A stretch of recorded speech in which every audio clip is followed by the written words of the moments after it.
RSC MCQs programme में एक बार फिर से आपका स्वागत है। चलिए शुरुआत करते हैं पिछले अभ्यास प्रश्न से। राजस्थान में कहाँ 5 शावकों का जन्म हुआ है? A. Sariska tiger reserve, B. Nahargarh biological park, C. Keoladeo राष्ट्रीय उद्यान, डी. इनमें से कोई नहीं। इस प्रश्न का सही उत्तर है विकल्प बी, नाहरगढ़ बायोलॉजिकल पार्क। चलिए देखते हैं इसके विश्लेषण को। हाल ही में नाहरगढ़ बायोलॉजिकल पार्क में बाघिन रानी ने 5 स्वस्थ शावकों को जन्म दिया है। अब जान लेते हैं नाहरगढ़ पार्क के बारे में। यह राजस्थान के जयपुर से लगभग 20 किलोमीटर दूर अरावली पहाड़ियों में स्थित है।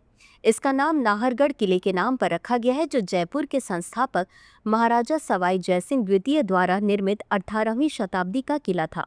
इसका क्षेत्रफल 720 हेक्टेयर है। इसमें नाहरगढ़ जैविक उद्यान भी शामिल है, जो शेर सफारी के लिए प्रसिद्ध है। तो चलिए शुरुआत करते हैं आज के एपिसोड की पहले प्रश्न से। बांदीकुई जयपुर लिंक एक्सप्रेसवे के संदर्भ में निम्नलिखित कथनों पर विचार करें। 1. ये 66.91 किलोमीटर लंबा 4 लेन का ग्रीनफील्ड एक्सप्रेसवे है। 2. यह एक्सप्रेसवे दिल्ली मुंबई एक्सप्रेसवे को सीधे जयपुर से जोड़ता है। उपर्युक्त में से कौन सा या कौन से कथन सही है या सही है?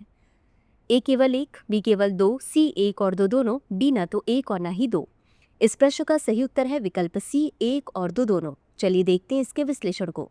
Bandikui Jaipur link expressway 66.91 kilometre लंबा 4 लेन का ग्रीनफील्ड एक्सप्रेसवे है, अतः कथन 1 सही है। यह एक्सप्रेसवे दिल्ली मुंबई एक्सप्रेसवे को सीधे जयपुर से जोड़ता है, अतः कथन 2 भी सही है। इससे दिल्ली और जयपुर के बीच यात्रा का समय 5 से 6 घंटे से घटकर 2.5 से 3 घंटे हो गया है। हाल ही में बांदीकुई जयपुर लिंक एक्सप्रेसवे पर ट्रायल रन की शुरुआत की गई है। अगला प्रश्न है, निम्नलिखित कथनों पर विचार करें। 1. हाल ही में आगरा में नव्या युवा किशोरियों के लिए व्यावसायिक प्रशिक्षण के माध्यम से आकांक्षाओं का पोषण कार्यक्रम प्रारंभ किया गया है। 2. यह पहल किशोरियों को सशक्त बनाने और उन्हें गैर पारंपरिक रोजगार भूमिकाओं के लिए तैयार करने के उद्देश्य से शुरू की गई है। उपर्युक्त में से कौन सा या कौन से कथन सही है या सही है?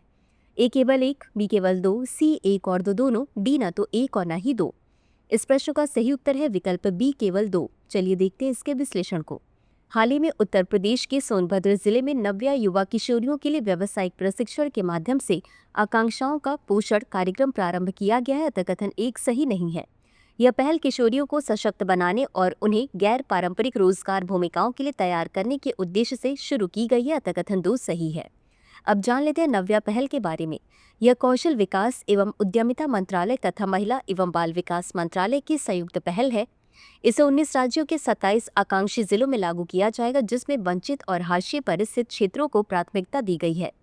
यह एक पायलट परियोजना है जिसका उद्देश्य 16 से 18 वर्ष की आयु वर्ग की कक्षा 10 उत्तीर्ण किशोरियों को मुख्यतः गैर पारंपरिक क्षेत्रों में व्यावसायिक प्रशिक्षण देना है।